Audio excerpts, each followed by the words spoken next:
ಇವತ್ತೇ ಚಿತ್ರದುರ್ಗ ಕ್ಷೇತ್ರದ ಟಿಕೆಟ್ ಘೋಷಣೆ ಆಗಲಿದೆ. ಬೆಂಗಳೂರಲ್ಲಿ ಮಾಜಿ ಸಿಎಂ ಯಡಿಯೂರಪ್ಪ ಹೇಳಿಕೆಯನ್ನು ಕೊಟ್ಟಿದ್ದಾರೆ. ಚಿತ್ರದುರ್ಗ ಕ್ಷೇತ್ರದ ಟಿಕೆಟ್ ಘೋಷಣೆಯನ್ನು ಬಾಕಿ ಇತ್ತು, ಅದು ಇವತ್ತೇ ಆಗುತ್ತೆ ಅಂತ ಮಾಜಿ ಸಿಎಂ ಬಿಎಸ್ವೈ ಹೇಳಿದ್ದಾರೆ. ಎಲ್ಲಾ 28 ಕ್ಷೇತ್ರ ಗೆಲ್ಲೋದಕ್ಕೆ ಶಕ್ತಿ ಮೀರಿ ಪ್ರಯತ್ನ ಮಾಡ್ತೀವಿ, ಅದರಲ್ಲಿ ಯಶಸ್ವಿ ಕೂಡ ಆಗ್ತೀವಿ. ಚಿತ್ರದುರ್ಗ ಕ್ಷೇತ್ರದ ಟಿಕೆಟ್ ಅನ್ನು ಪೆಂಡಿಂಗ್ ಇತ್ತು, ಅದನ್ನ ಇವತ್ತೇ ಘೋಷಣೆ ಮಾಡ್ತೀವಿ. ಇನ್ನು ಯಶಸ್ವಿ ಆಗ್ತೀವಿ ಅನ್ನೋ ನಂಬಿಕೆ ಇದೆ, ನಮಗೆ ವಿಶ್ವಾಸ ಇದೆ. ನಮಗೆ ಜನಾರ್ದನ್ ರೆಡ್ಡಿ ಪಕ್ಷಕ್ಕೆ ಬಂದಿದ್ದು ಶಕ್ತಿ ಬಂದಂತಾಗಿದೆ. ಆ ಭಾಗದಲ್ಲಿ ಜನಾರ್ದನ್ ರೆಡ್ಡಿ ಅವರು ಬಹಳ ಜನಪ್ರಿಯ ನಾಯಕರು. ದೆಹಲಿಯಲ್ಲಿ ಅವರನ್ನ ಕರೆದು ಮಾತನಾಡಲಾಯಿತು, ಅವರು ಪಕ್ಷಕ್ಕೆ ಬಂದಿದ್ದಾರೆ. ನಮಗೆ ದೊಡ್ಡ ಶಕ್ತಿ ಬಂದಿದೆ, ನಾವೆಲ್ಲರೂ ಕೂಡ ಒಗ್ಗಟ್ಟಾಗಿ ಹೋಗ್ತೀವಿ, ಒಟ್ಟಿಗೆ ಪ್ರವಾಸ ಮಾಡ್ತೀವಿ ಅಂತ ಬೆಂಗಳೂರಲ್ಲಿ ಮಾಜಿ ಸಿಎಂ ಬಿಎಸ್ವೈ ಹೇಳಿದ್ದಾರೆ.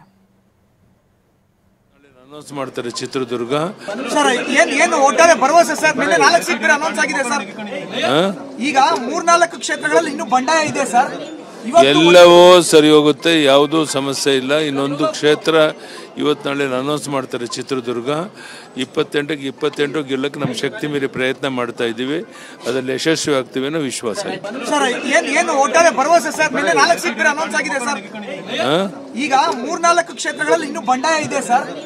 ಎಲ್ಲವೂ ಸರಿ ಹೋಗುತ್ತೆ, ಯಾವುದೂ ಸಮಸ್ಯೆ ಇಲ್ಲ. ಇನ್ನೊಂದು ಕ್ಷೇತ್ರ ಇವತ್ತು ನಾಳೆ ಅನೌನ್ಸ್ ಮಾಡ್ತಾರೆ ಚಿತ್ರದುರ್ಗ.